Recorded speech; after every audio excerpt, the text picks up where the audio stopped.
Good morning mga kamahal. Ngayon magluluto tayo ng dilis. Kasi kagabi, yung kasama ko pumunta kami ng Jamia, no? Tapos nakita ko sa Jamia, dilis. Bumili na ako, tapos lulutuin ko ngayon habang tulog pa yung amo ko. Lulutuin ko na to. Pero ang gawin kong luto, yung may sabaw. Kasi hindi ko siya pwedeng i-prito kasi mga amoy, aakit yung amoy sa taas na amoy ng amo ko. Habang tulog ko sila, lulutuin ko na to. Pero isabaw lang. Lagyan ko ng kamatis, sibuyas, tapos bumili din kagabi ng daon ng sibuyas. Tsaka lagyan ko ng talong. Ito yung pananghalian ng kasama. Tulog ko yung kasama ko. Madaliin ko lang ito luto habang tulog yung mga amo. Namiss ko kasi nakita namin sa Jamia. Sabi ko sa kasama ko, kuti bili tayo nito kasi namiss ko yung dilis. Kaya pakuluan ko lang yung lahat. Baka maamoy sa taas. Ayaw ko ng amoy ko ng ganito yung amo ko.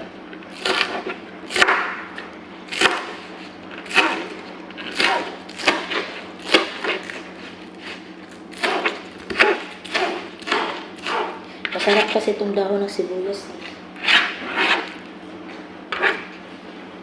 Lagyan konting talong para may gulay. Malapit na nga siya masihira. Brown na siya.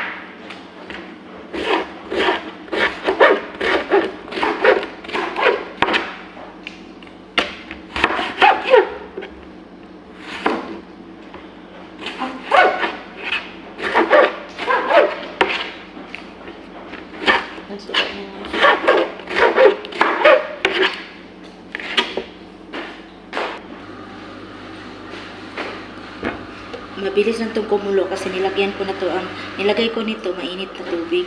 Kaya, pakuluan na natin siya. Pagkulo niya, nilagay ko na ito.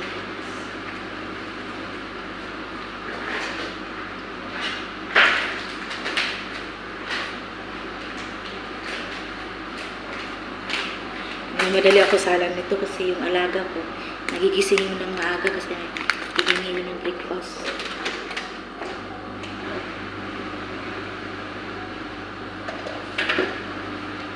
Lagyan ko siya kasi bumili na din ako ng bitchin.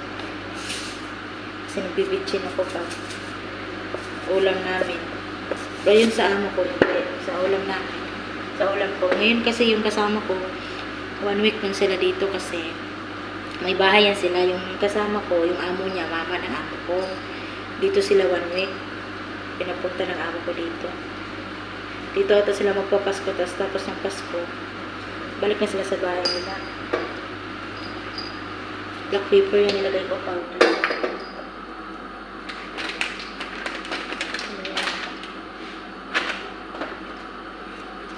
Kunti kasi nilagay ko maalat itong yung dilis, lagay ko lang ng bitchin.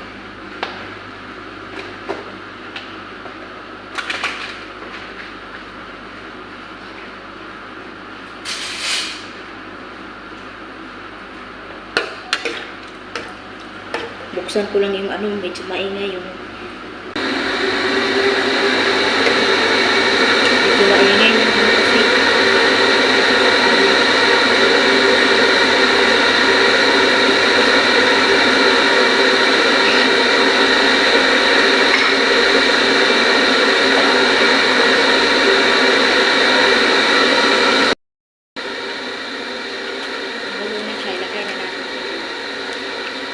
kasi hindi ko pa rin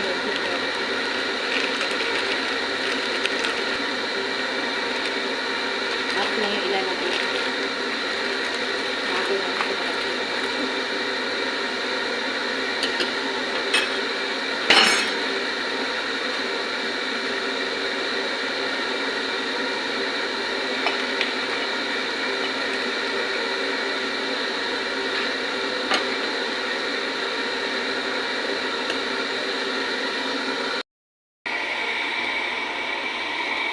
Tanggalin ko lang itong bula-bula.